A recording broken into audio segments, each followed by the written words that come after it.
নাটোরে বিএনপির বিক্ষোভ সমাবেশে হামলায় রাজশাহী সিটির সাবেক মেয়র বুলবুল ও জেলা বিএনপির আহ্বায়ক শহীদুল ইসলাম বাচ্চু সহ বেশ কয়েকজন আহত হয়েছেন। হামলার জন্য আওয়ামী লীগকে দায়ী করেছেন বিএনপি নেতাকর্মীরা।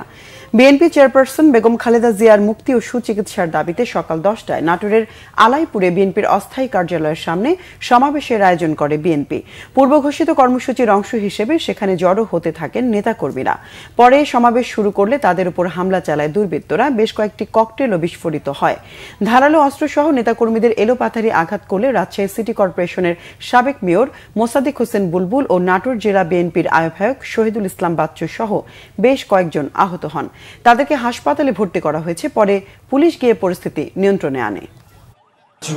উশৃঙ্খল এবং সরকারি তকরিবাহক যারা আজকে সরকারের গণতন্ত্রকে নষ্ট করার জন্য, বাংলাদেশের গণতন্ত্রকে ধূলিসাৎ করার জন্য আজকে এই প্রক্রিয়া করছে।